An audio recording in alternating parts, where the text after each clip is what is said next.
sur Twitter à la question point de vue. L'autre question, elle n'est pas sur Twitter, elle est sur le site du Figaro. C'est faut-il sanctionner les grévistes qui coupent le courant? C'est une info à lire également sur le site du Figaro. Le frère Martin a bien cru qu'il verrait sa dernière heure. Ce Dominicain de 91 ans a eu son assistance respiratoire coupée pendant 3 quarts d'heure hier. En cause, précisément des coupures d'électricité provoquées par des agents de la CGT du réseau de transport à l'électricité. Alors, ce n'était pas de l'anticléricalisme, c'était simplement la conséquence d'un mouvement qui concernait cette ville de Lyon, également la Gironde et également le Vieux-Nice. 90 000 foyers au moins qui ont été privés d'électricité, touchés selon RTE. Voici l'explication qui a été donnée ce matin par le secrétaire général de la CGT, Philippe Martinez. Ceux qui sont dans le sud-ouest, dans les Landes aujourd'hui avec les inondations, oui, bravo. On leur dit, bravo. Faut venir. On leur dit, faut venir. On n'a pas besoin de leur dire, faut venir. Ils viennent volontairement. Mais on leur dit en même temps, on va vous péter votre statut. On va vous remettre en cause vos retraites. Et en plus, on casse votre boîte. On peut flatter les usagers. Et je vous le dis, ces coupures sont ciblées.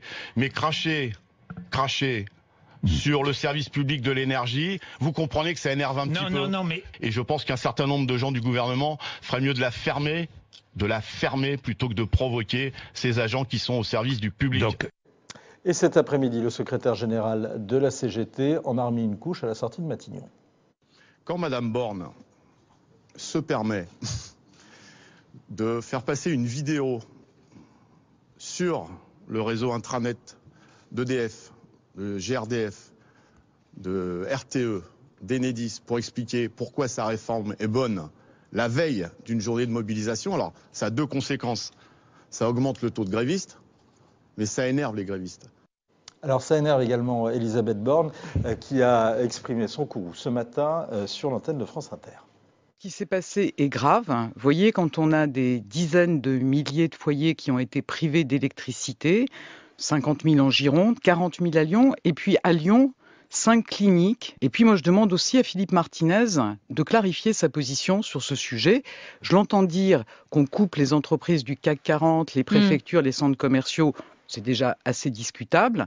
Mais là, je le redis, des cliniques, des stations de métro, des casernes de pompiers, et puis des milliers de Français, comme vous et moi, qui se retrouvent privés d'électricité.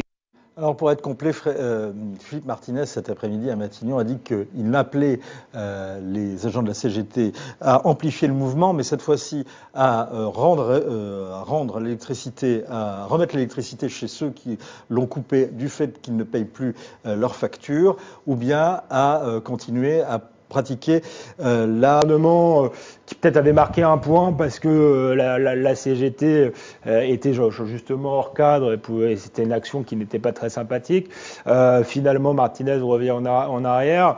Voilà, on verra à la fin comment bascule l'opinion. Moi, je crois plutôt qu'il va y avoir que des perdants dans cette histoire. Je pense que la CGT fait les syndicats font leur baroud d'honneur. On voit bien qu'ils sont quand même démonétisés depuis quelques années. On l'a vu au moment du mouvement des Gilets jaunes. Et de l'autre côté, d'ailleurs, dans votre livre. Et de l'autre côté, on a aussi un gouvernement technocratique assez démonétisé qui va faire une réforme qui plaira peut-être à 20% de la population, mais qui aura un malaise diffus et un sentiment de fracture entre les élites et les classes populaires.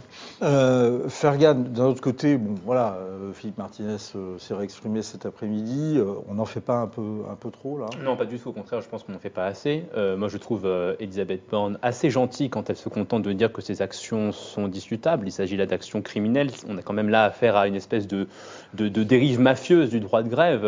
Comment réagiriez-vous si moi, je venais chez vous pour saboter votre appartement, votre maison, au motif que je ne suis pas content avec telle ou telle réforme? Vous m'assigneriez en justice tout de suite, je vous le garantis. Non, mais c'est quelque chose qui est quand même assez triste, parce qu'une économie de marché, un pays comme la France, a besoin d'un syndicalisme fort, représentatif, authentique, légitime, pour contribuer à la régulation pacifique des rapports sociaux. Et c'est dans cet esprit-là que, notamment, les réformateurs libéraux, durant le Second Empire, ont aboli le délit de coalition avec la loi Olivier. Donc il y a une volonté, une aspiration légitime à un syndicalisme représentatif qui contribue à réguler les rapports sociaux dans ce pays. Sauf que la CGT n'est pas du tout dans ce paradigme-là. C'est un syndicat qui est radical, qui applique un syndicalisme de terreur et de combat par pur anticapitalisme, et que je ne suis pas sûr que cette démarche lui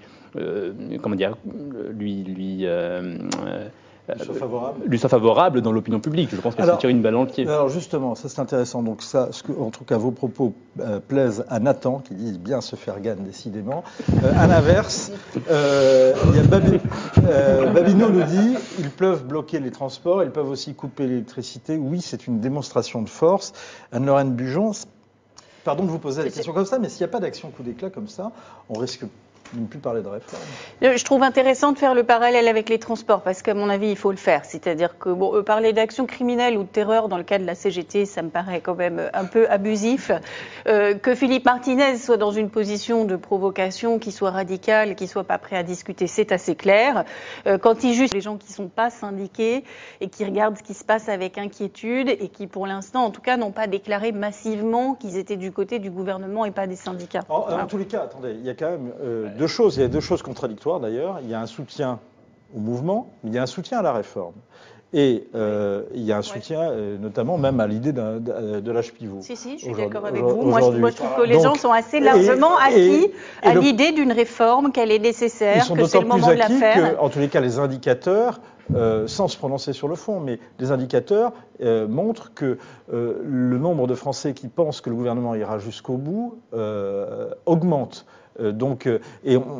D'habitude, les spécialistes, les politologues disent en tout cas que c'est le facteur déterminant dans la bataille de l'opinion. Non, mais je trouve que vous formulez très bien les choses. On a les deux. On a le soutien, et voilà. Non, mais on a le soutien à la réforme. Moi, je trouve que ça a fait du chemin dans la tête des gens depuis 1995. Il me semble que les gens sont acquis à la nécessité de faire une réforme et qu'ils étaient prêts à l'accepter. C'est pour ça que sur le plan de la communication politique, moi je dis, mais pourquoi aller gâcher une possibilité de trouver un consensus sur un dossier important comme celui-là en voulant passer outre la négociation avec les syndicats, en tout cas les syndicats réformistes. Moi, je qu'il y a d'ambiguïté dans le terme de réforme depuis longtemps, qui est un terme positif.